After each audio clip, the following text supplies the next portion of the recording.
bonjour à vous tous, téléspectateurs de Canal 10, amis internautes, frères et sœurs qui nous suivez sur Canal ou sur le net.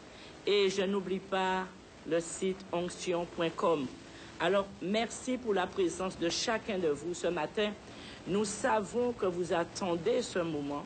Nous savons que vous attendez ce moment et nous vous en remercions encore. Que le nom du Seigneur soit glorifié. Ce matin, le bishop Eli interviendra sur un thème qui vous fortifiera. Je le sais déjà. Mais avant, je voudrais vous rappeler nos différents cultes. Déjà à Champigny, en France, 13 rue de la Liberté, à 10h, heure métropole, vous avez le culte avec le bishop Eli.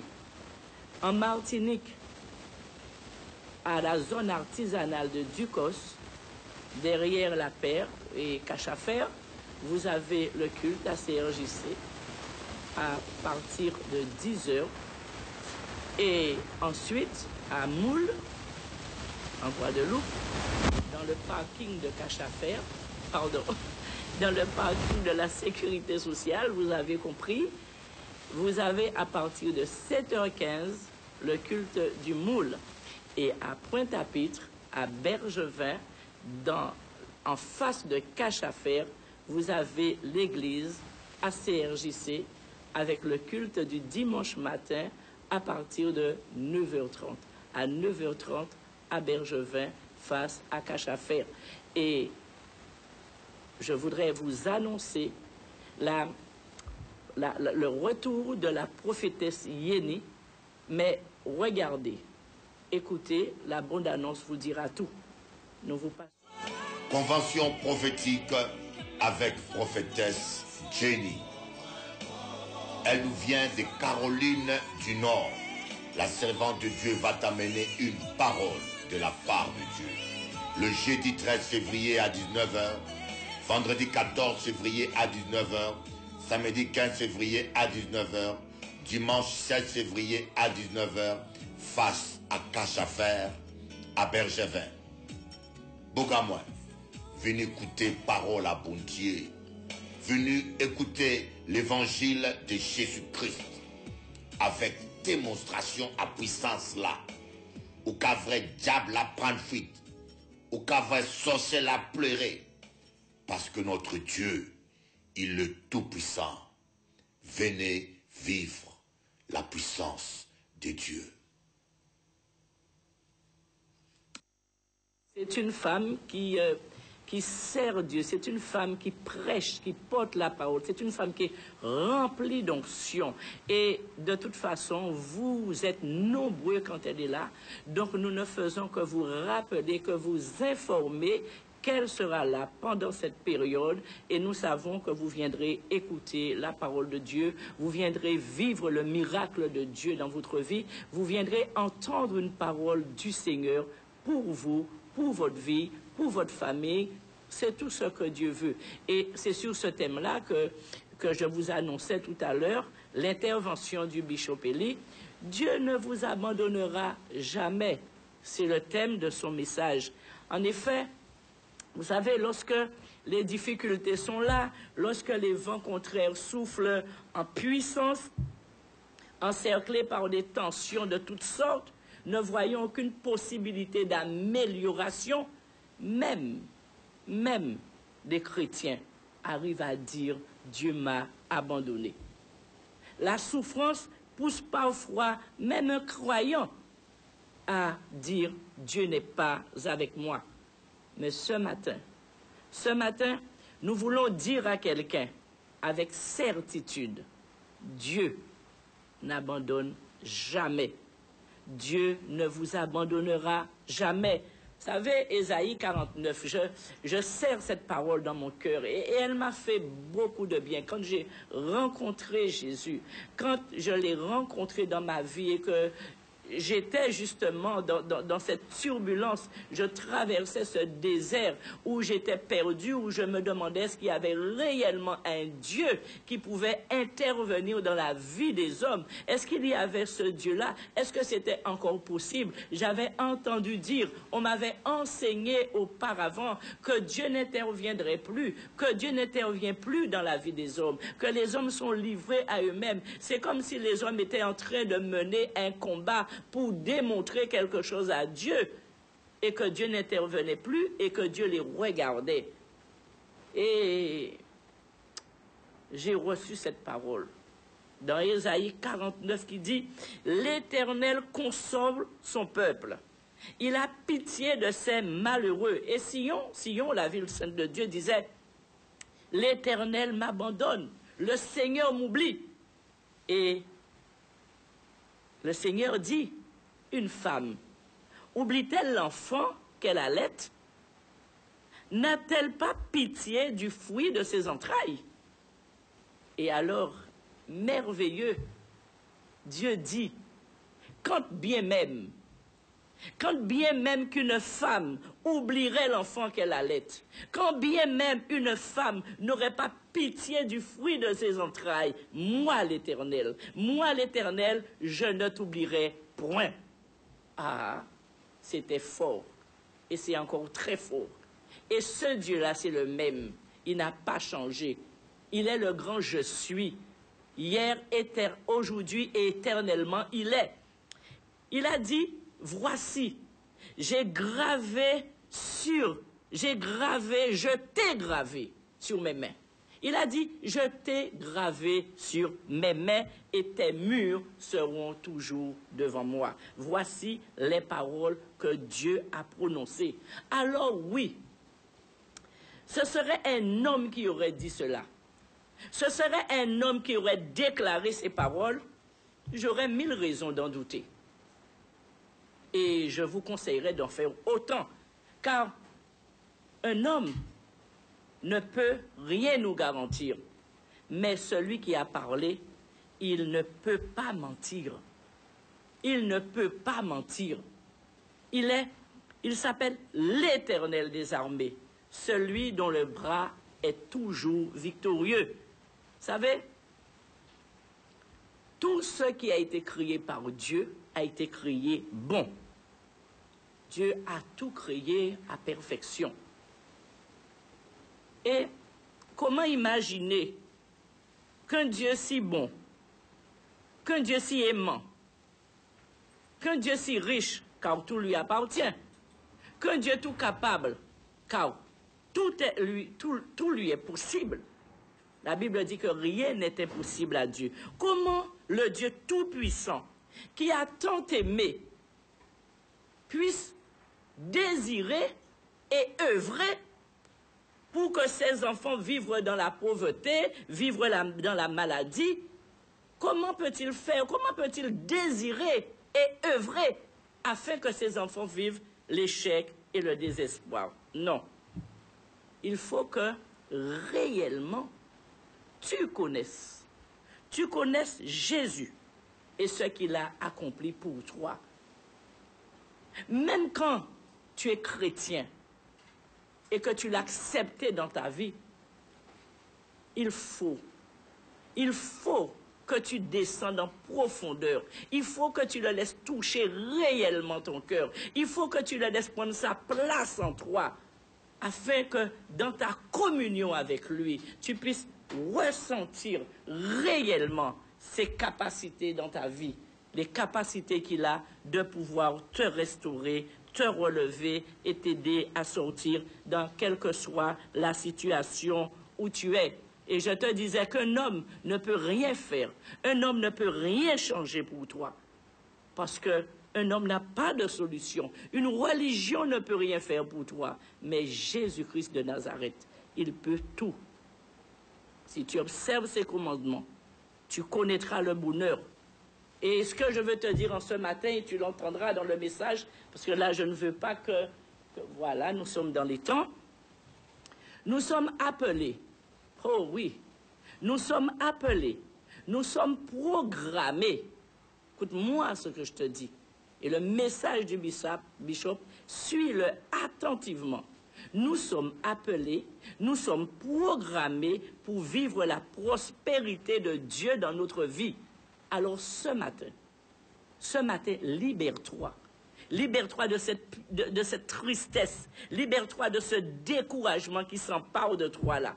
Ne permets pas aucune sorte de colère, d'amertume, de rancœur envers quiconque que tu accuses de tes malheurs, que tu accuses des malheurs qui envahissent ta vie. Non. Ce matin, libère-toi, rentre dans la paix, écoute ce message, écoute la parole de Dieu qui t'instruira, et dorénavant, tu marcheras sur la parole de Dieu qui te conduira afin que tu vives le plan de félicité que Dieu a préparé pour toi. C'est préparé depuis longtemps, c'est programmé. Dieu a tout programmé, quel que soit. Regarde-toi, dis-toi, quel est ton prénom? Antoinette, Brigitte, René, Pierre, Philippe. Dis-moi Philippe, moi Pierre, moi Antoinette, moi Judith. Je suis programmé pour vivre la prospérité dans ma vie. Oui, dis-le. Dis-le en ce matin. Dis que tu es programmé pour ça. Le Dieu d'amour a programmé. Même quand tu ne le connais pas encore, même quand tu n'es pas encore dans cette communion qu'il désire avec toi, sache que depuis les entrailles de ta mère, il avait déjà préparé ce plan pour toi. Et maintenant, tu écoutes ce message. Tu laisses toutes les remords, tout ce qui t'envahit en ce matin. Et tu écoutes ce message. Et après, tu sentiras ta vie transformée sur la parole de Dieu. Tu saisiras le miracle et le plan de Dieu dans ta vie.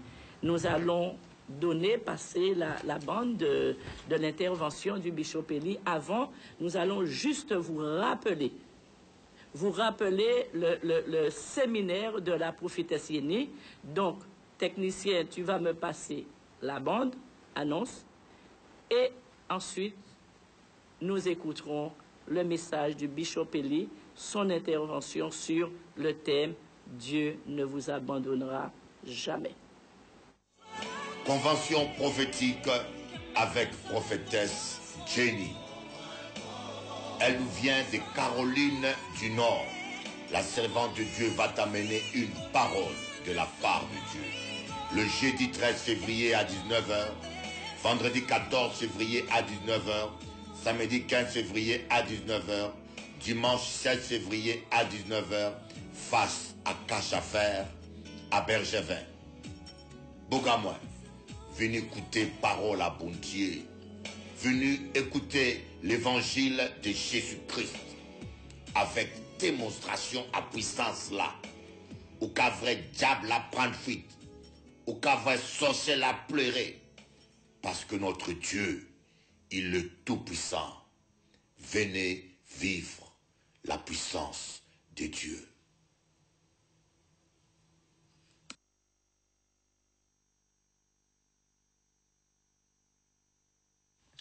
Bonjour, chers amis téléspectateurs.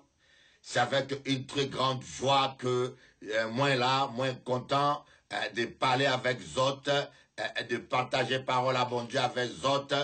Oui, il n'y a pas de plus bonne nouvelle que la nouvelle de Jésus-Christ.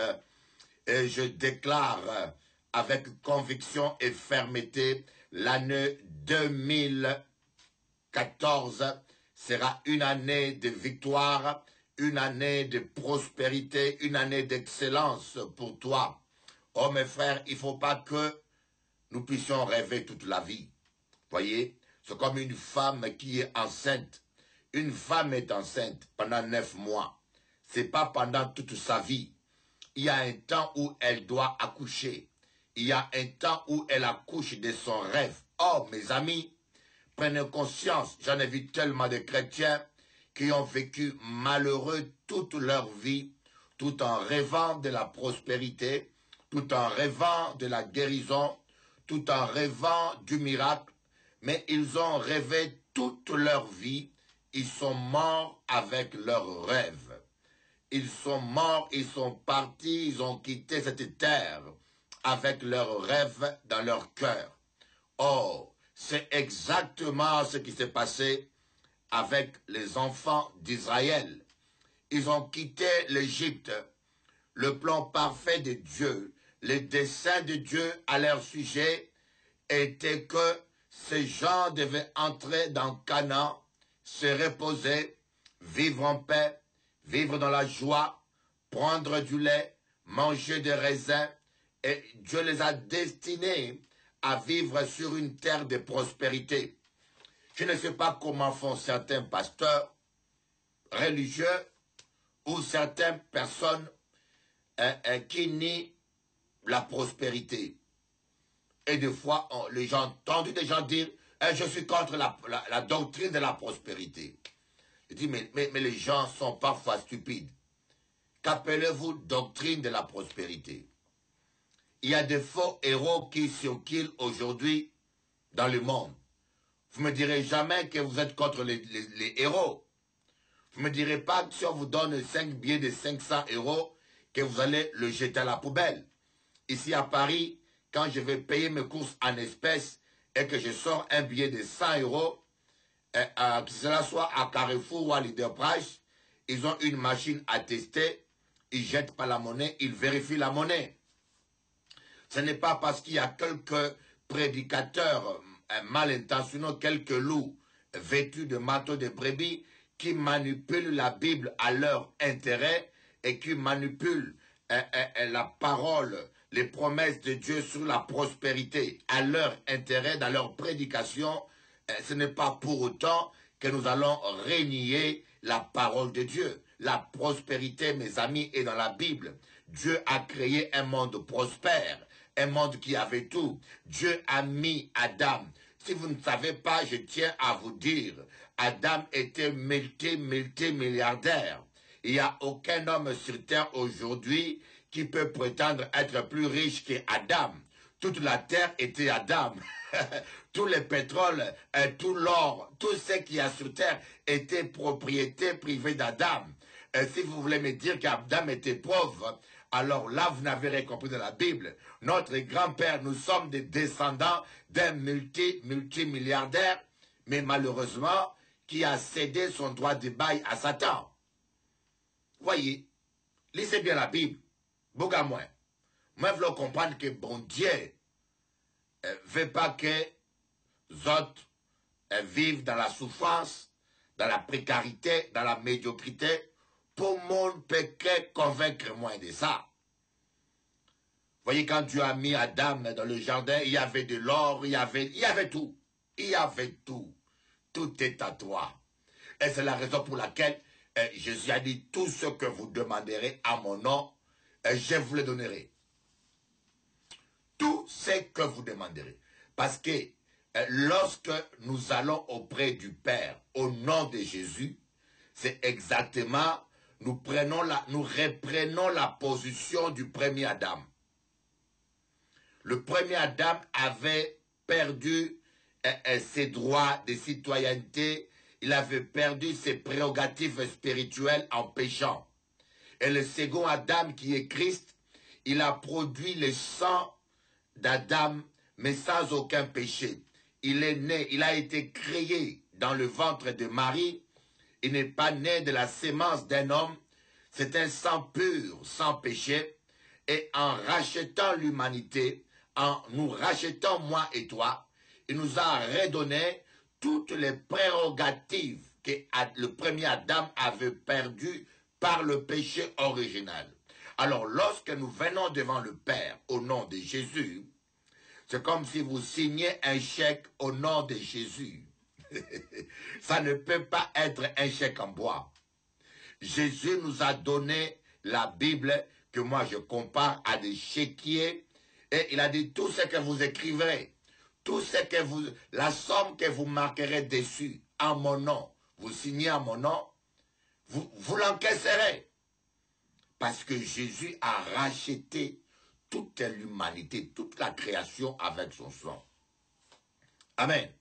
Alors donc, Dieu avait prévu que ses enfants, des enfants d'Israël, quittent l'Égypte cette vie de souffrance, cette vie de misère, et cette vie de divorce, comme on dit, la misère a plusieurs facettes. Il y a la misère financière, la misère financière que l'humanité vit actuellement avec des crises, de gens qui arrivent à peine à atteindre le bout du mois normalement. Il y a la misère spirituelle, vous voyez. Je suis des fois dégoûté de voir ces gens qui sont en train de légaliser les mariages pervers et qui sont en train de faire tomber les gens dans les ténèbres. Et il y a la misère sentimentale. Oh, là encore, c'est énorme. Tous ces hommes qui aiment des femmes et la femme l'abandonne. Ou cette femme qui aime un mari et le mari sort avec un autre homme. C'est une misère, c'est une souffrance. Croyez-moi, il faut être amoureux de quelqu'un qui ne vous aime pas. Ou bien de quelqu'un qui vous a manipulé. Et puis après qui vous lâche comme un papier hygiénique. Croyez-moi, c'est une souffrance.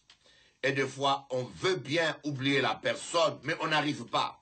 On dit, je veux bien, j'ai des enfants, je vais recommencer ma vie, je vais essayer d'oublier. Oh, si c'était seulement automatique, il n'y aurait pas eu autant de misère sentimentale. Mais parfois, ce n'est pas automatique. On veut bien. Parfois, il y a tant de souvenirs. Il y a tant d'émotions vécues. Et des fois, on dit, on a oublié. Il suffit d'écouter un chant que tu écoutais avec lui. Et ça vous ramène encore derrière. Des fois, Dieu, je vais essayer d'aimer quelqu'un d'autre, mais tu as beau essayer, tu te rends compte que c'est pas magique.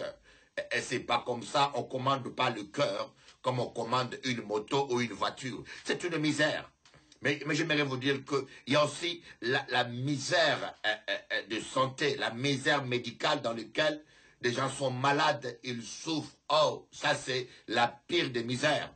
J'aimerais vous dire, vous qui vous croyez malheureux parce que vous manquez une voiture ou vous manquez une maison, ou bien parce que votre mari vous a abandonné ou votre femme, j'aimerais vous dire, vous connaissez pas la vraie misère. La misère médicale, quand vous manquez de santé, quand vous avez des millions, quand vous avez de l'argent, mais vous n'arrivez pas à dormir. Voyez, quand vous avez de l'argent, mais vous ne pouvez pas, vous avez un estomac qui est malade, vous ne pouvez pas manger, vous pouvez acheter tous les repas, mais il y a un problème, cela ne peut pas entrer parce que vous avez un problème de santé. C'est là que vous comprenez que vous avez besoin de Jésus malgré votre argent, malgré votre succès, malgré votre force, malgré votre besoin, malgré votre intelligence, malgré vos réussites, malgré vos exploits musicaux ou vos exploits sportifs. Vous avez besoin de Jésus. Tu as besoin de Jésus. Tu as besoin de Jésus. Parce que sans Jésus, tu es malheureux. Si tous les hommes de la terre étaient sincères, ils diraient sans mentir, je suis malheureux sans Jésus. J'ai besoin de Jésus. J'ai encore besoin de Jésus. J'ai encore plus besoin de Jésus.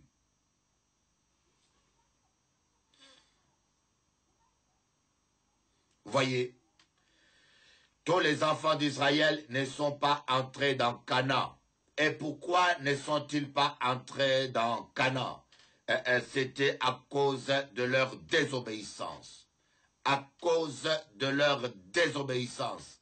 Ils ont murmuré, le voyage qui devait durer quelques jours a duré toute la vie. Toute la génération qui a connu la délivrance de l'Égypte, qui a traversé la mer Rouge, ils sont morts dans le désert.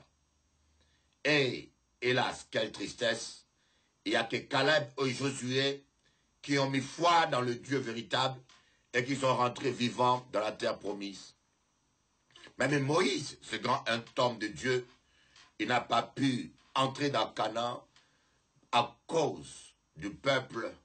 Le peuple l'a entraîné dans leur indiscipline de murmures et de colère. Et je crois que des fois nous lisons la Bible trop au passé.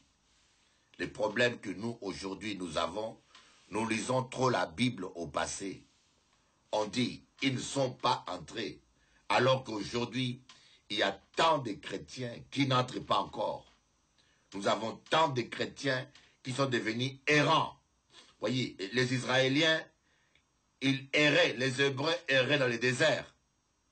D'un désert à un autre, d'un campement à un autre campement. Les Hébreux erraient dans le désert d'un campement à un autre campement. Mais aujourd'hui, on a des chrétiens qui errent d'une église à une autre.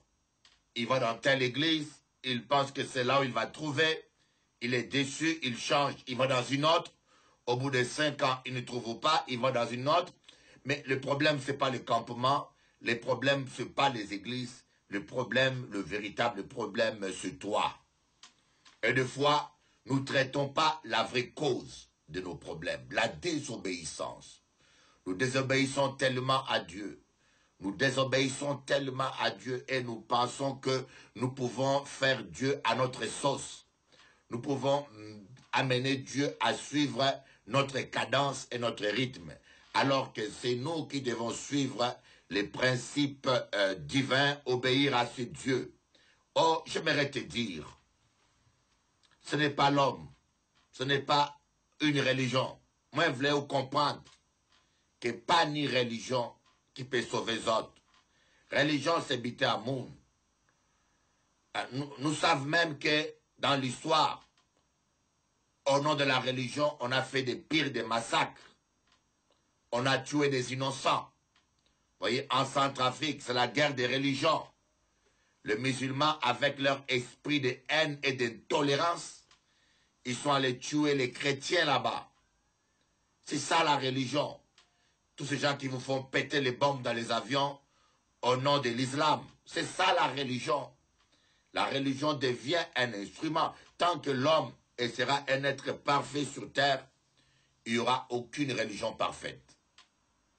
Mais par contre, il y a une seule personne qui est parfaite sur terre que tu peux rencontrer, c'est Jésus-Christ, le Fils de Dieu. Si tu acceptes Jésus-Christ dans ta vie, il est parfait. Il pourra faire quelque chose pour toi. Il pourra changer quelque chose dans ta vie. Il pourra faire quelque chose pour toi. On va lire aujourd'hui dans Genèse, le chapitre 28 à partir du verset 15. Voici, je suis avec toi, je te garderai partout où tu iras. Je te ramènerai dans ce pays, car je ne t'abandonnerai point jusqu'à ce que je n'aie exécuté ce que je te dis.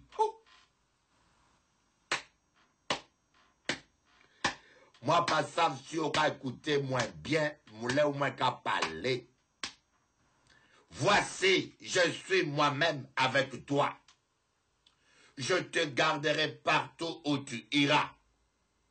Et je te ramènerai dans ce pays, car je ne t'abandonnerai point jusqu'à ce que je n'ai exécuté ce que je te dis.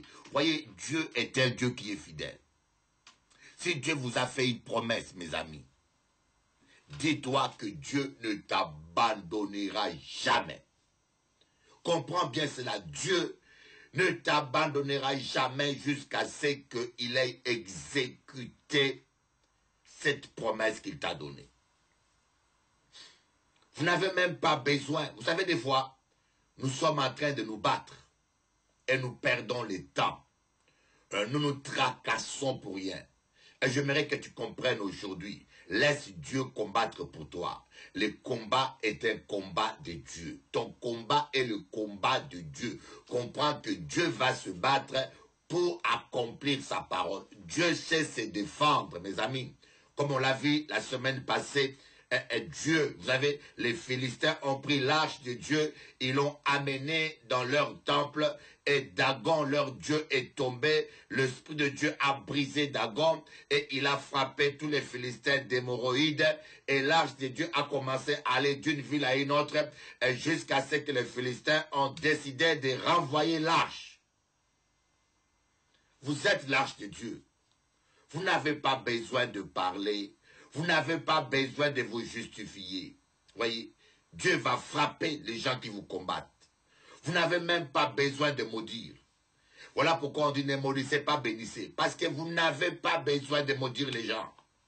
Vous n'avez pas besoin. C'est de la stupidité. Quand vous maudissez quelqu'un, vous faites quelque chose d'inutile.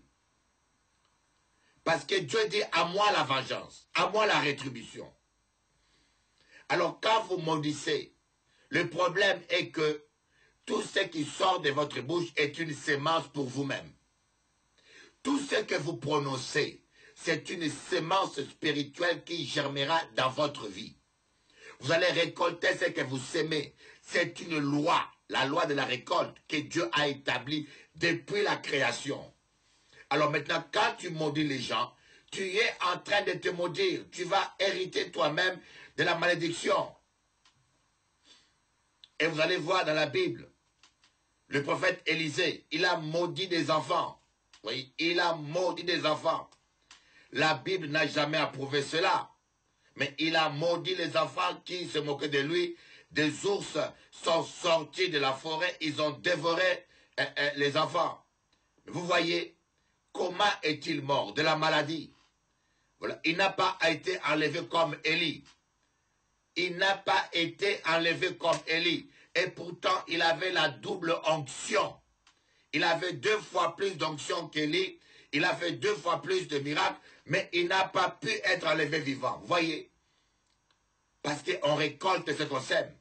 Il y a toujours une conséquence. Mais Élie, lui, il a été enlevé vivant dans la gloire de Dieu. Vous n'avez pas besoin de maudire un homme. Dieu lui-même s'en occupera. Évitez de prononcer des paroles négatives avec votre bouche. Parce que des fois, nous-mêmes, nous sémons le vent et nous récoltons parfois la tempête. Nous-mêmes, nous sémons les malheurs. Nous-mêmes, nous semons la souffrance. Parfois, la misère que nous vivons est une tempête que nous avons nous-mêmes provoquée. Et parfois, les divorces, la misère, la pauvreté que nous semons, ce sont des conséquences de nos comportements et de nos attitudes. Combien on doit vous dire, comment on doit vous prêcher. Gardez votre bouche pure. Dieu dit qu'il ne t'abandonnera. C'est nous qui pouvons abandonner Dieu. Tant que la parole était dans l'arche, Dieu veillait sur sa parole. Il veille. La Bible dit, il ne dort ni ne sommeille. Il veille sur sa parole pour t'accomplir. Si tu as reçu une promesse de Dieu, mon ami, arrête de t'inquiéter. Arrête de pleurer. Voyez, même si la situation présente devient difficile, apprends à t'appuyer sur la parole de Dieu. Même si tu sens la douleur dans ton corps, apprends à t'appuyer sur la parole de Dieu. Même si ce que tu vois est complètement le contraire. Oui, le vent contraire va toujours souffler sur votre chemin. Lorsque les prophètes ont dit, Israël a compris qu'un sauveur est né. Hérode, inspiré par le diable, a commencé à tuer les enfants. C'est une contradiction. Voyez, c'est un vent contraire. Lorsque les enfants, les Hébreux ont su qu'un sauveur est né, Moïse, Pharaon, inspiré par le diable, il a commencé à faire le contraire. Tuer tous les nouveau-nés. Donc, au lieu que les gens soient sauvés, mais les gens étaient perdus. C'était le contraire. Oui, les vents contraires, ça existait, ça existera toujours. Apprenez à ne pas sentir les vents contraires, à vous fier à ces vagues qui se soulèvent. Dormez comme Jésus sur la pirogue, sur l'arche, restez dans la pirogue, sur l'arche, comme Moïse dans l'arche, restez là tranquille, dormez, faites confiance que votre Dieu contrôle tout, que votre Dieu contrôle tout, que rien ne dépasse Dieu, que rien ne surprend Dieu, et que rien ne surprend Dieu, que notre Dieu connaît la fin depuis le commencement, que ce Dieu qui t'a promis, des choses, il ne t'abandonnera pas sans l'avoir accompli. Mais toi, pas abandonner mon Dieu. Il te dit, Genèse, chapitre 28, verset 15. Voici, je suis avec toi. Je te garderai partout où tu iras. Et je te ramènerai dans ce pays, car je ne t'abandonnerai point que je n'ai exécuté ce que je t'ai dit. Oh, oh. Quel encouragement. Je sens qu'il y a quelqu'un là qui est encouragé, oui. Je sens qu'il y a quelqu'un là qui retrouve le sourire. Aïe. Je sens qu'il y a quelqu'un là qui a voulu baisser les mains et maintenant, brusquement, il se sent pousser des ailes. Il veut sauter. Oh my God. Ton Dieu t'abandonnera pas jusqu'à ce qu'il ait accompli tout ce qu'il t'a promis. Il ne peut pas mentir. C'est comme ça qu'il est. Mais qu'est-ce qui est arrivé à Jacob? Voyez, on va voir ça. Regardez un peu, suivez. Dieu a dit à Abraham, Abraham, je ferai de toi une source de bénédiction. Des nations naîtront de toi. Ta descendance sera tellement grande. Quand le diable a entendu ça, il est allé frapper Sarah de stérilité.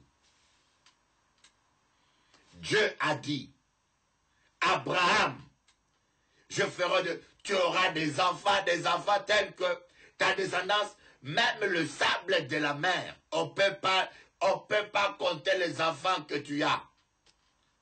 Ce serait comme le sable de la mer. Quand le diable a entendu ça, il est allé fermer les trompes de Sarah, il a frappé de stérilité.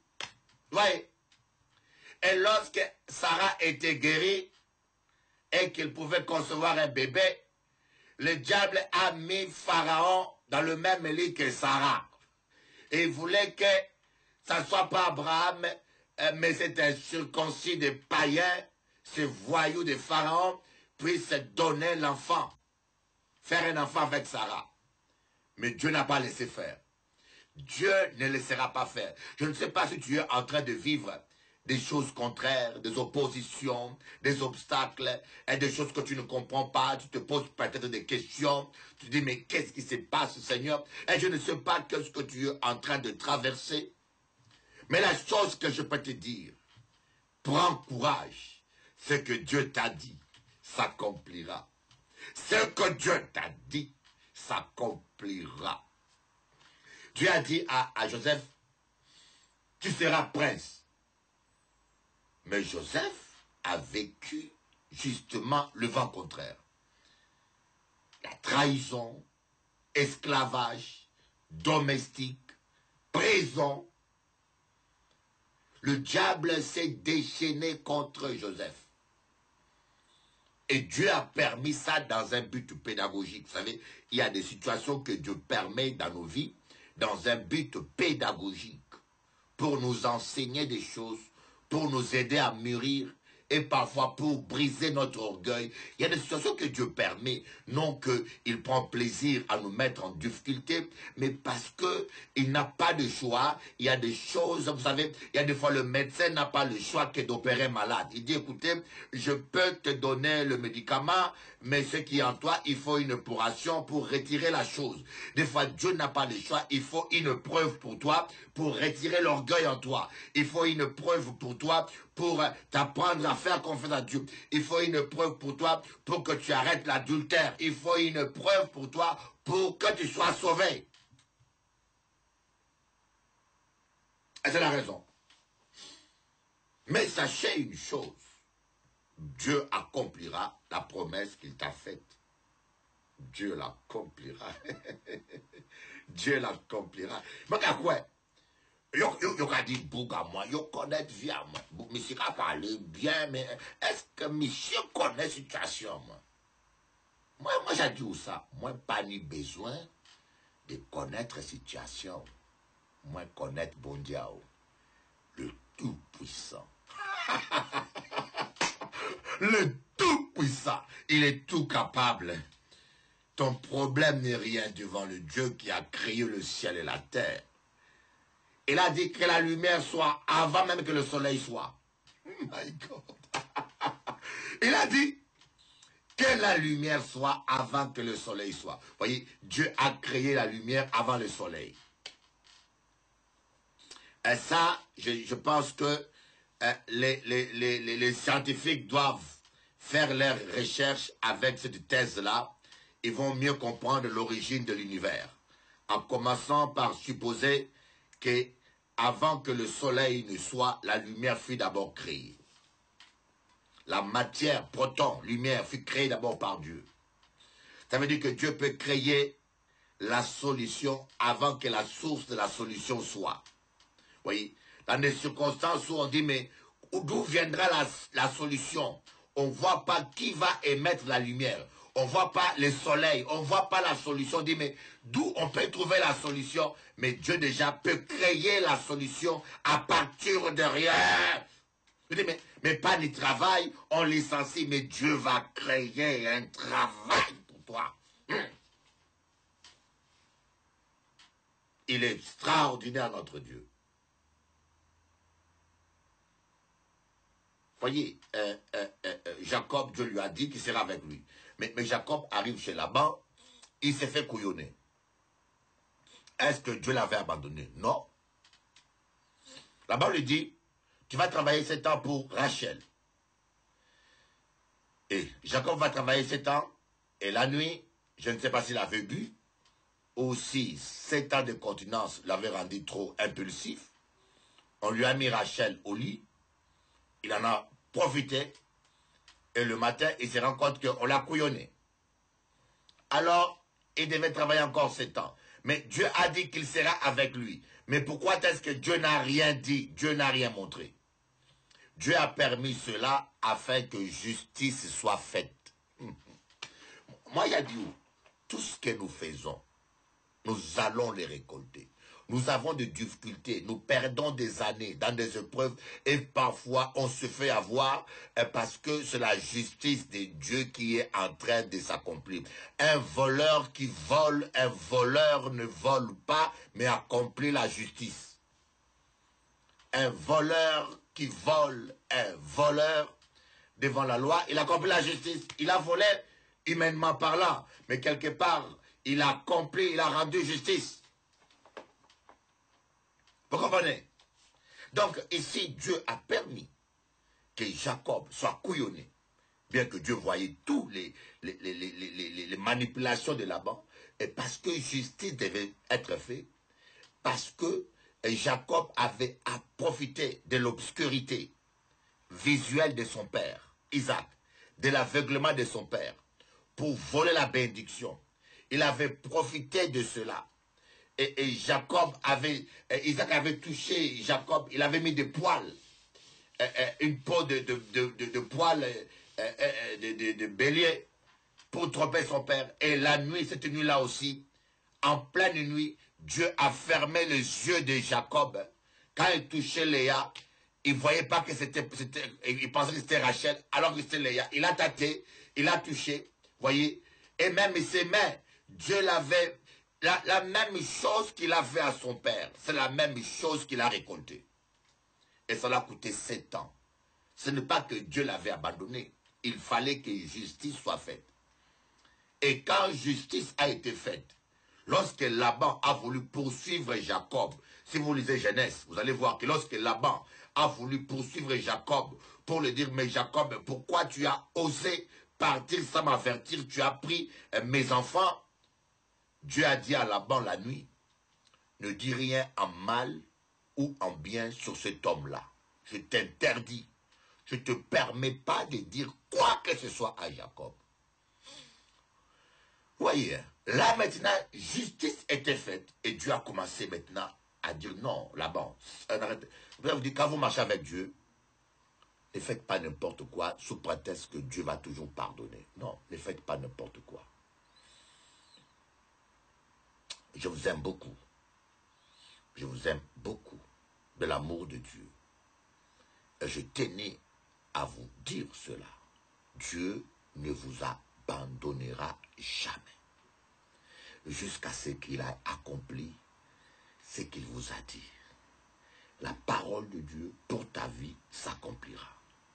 J'aimerais que tu prennes conscience que la parole de Dieu pour ta vie s'accomplira. La parole de Dieu dans ta vie s'accomplira. Tu vas vivre les promesses de Dieu. Prends courage. Ne regarde pas aux circonstances. Prends simplement courage. Si vous voulez continuer à partager avec moi la parole de Dieu 24 heures sur 24 heures, connectez-vous sur onction.com et vous serez bénis. À bientôt.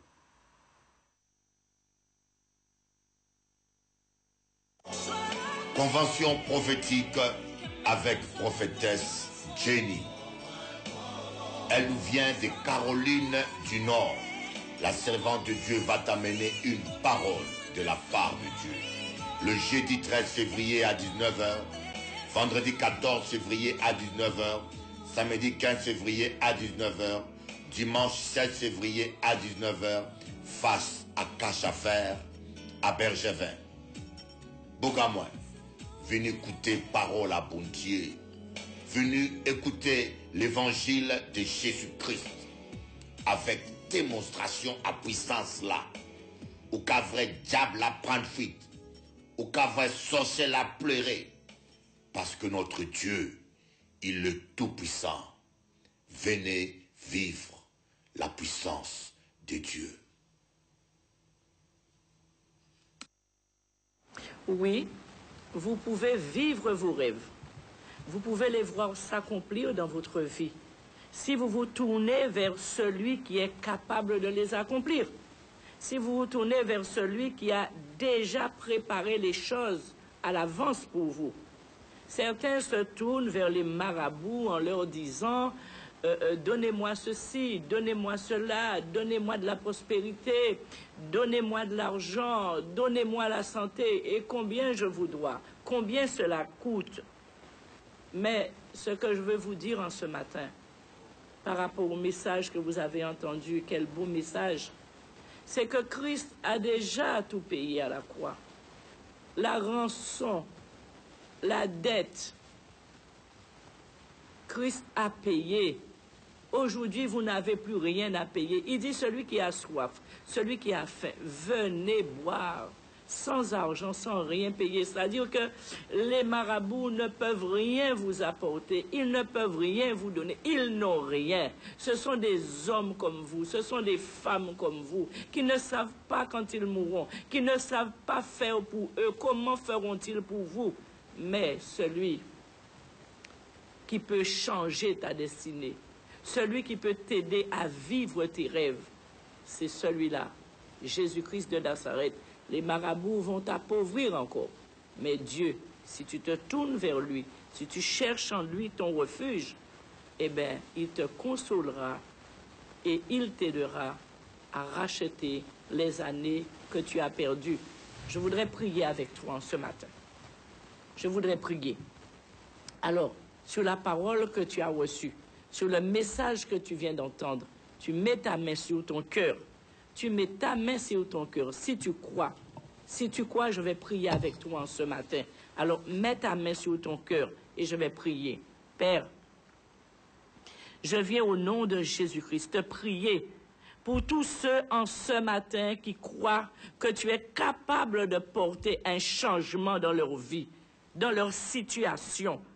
Tu es celui qui ramène à l'existence ce qui n'existe pas afin de bénir tes enfants.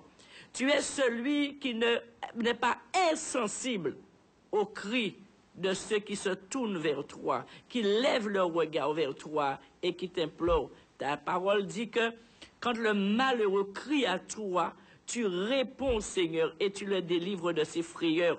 Je te prie, Père, au nom de Jésus-Christ, de les toucher. Je te prie, Père, au nom de Jésus-Christ, d'apaiser leur cœur, de te révéler à eux, Seigneur. Glorifie ton nom, ô Dieu. Oh, glorifie ton nom. Tu accomplis toujours ce que tu dis, afin que tous voient que tu es Dieu, que tu es vivant, que tu es réel, que tu agis, que tu es glorieux, que tu es souverain, que tu nous aimes, que tu veux que nous soyons heureux. Ce matin, touche-les, Père, au nom puissant de Jésus. À tous ceux qui croient en ce matin, je viens prendre autorité au nom de Jésus-Christ pour briser toute forteresse de blocage, d'opposition, de résistance, de maladie, de pauvreté, de chômage. Dans le nom de Jésus-Christ, je viens proclamer la victoire de la croix dans le nom puissant de Jésus-Christ. Que Dieu vous bénisse, que Dieu vous fortifie, que Dieu vous restaure. Je voudrais vous rappeler nos différents cultes. Comme je vous l'ai dit au départ, vous avez culte à Champigny, pour ceux qui sont dans l'Hexagone avec le Bishop Eli, 13 rue de la Liberté, à partir de 10h, heure de métropole, donc 5h du matin ici. Si vous avez de la famille, vous pouvez les appeler, les rappeler et leur dire, allez, n'oublie pas d'y aller. Il y a la parole de vérité. Et en Martinique, c'est derrière la paire, derrière Ecomax, dans la zone artisanale de Ducos. Vous allez là, il y a culte à partir de 10h. 10h. En Guadeloupe, à Moule, dans le parking de la CAF et de la Sécurité sociale, à partir de 7h15, vous avez culte.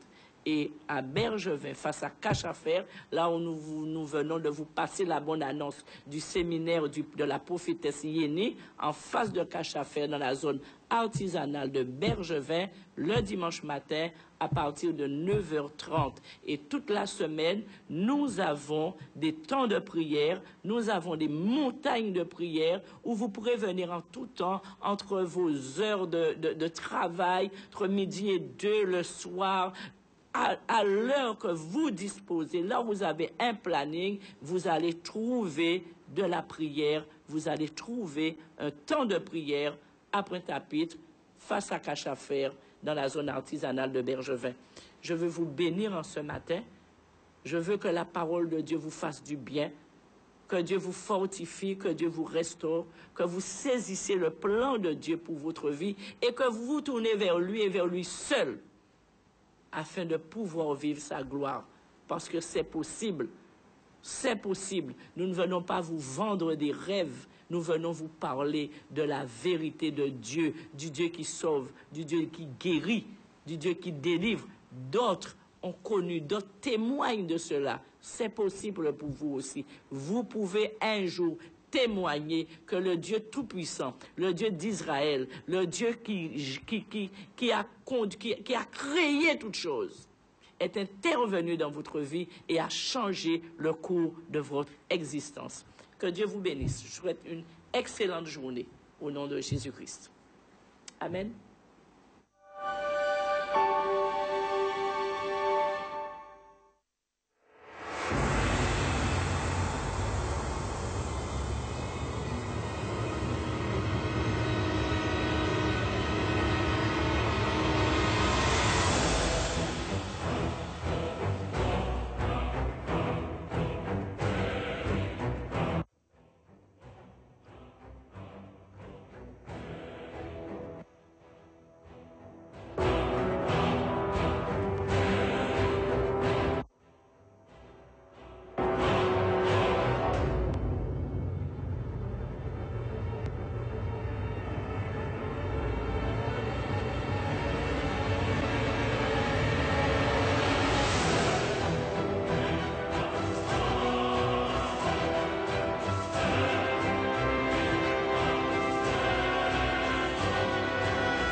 Canal 10. Canal 10. Canal 10. Canal 10, c'est à nous.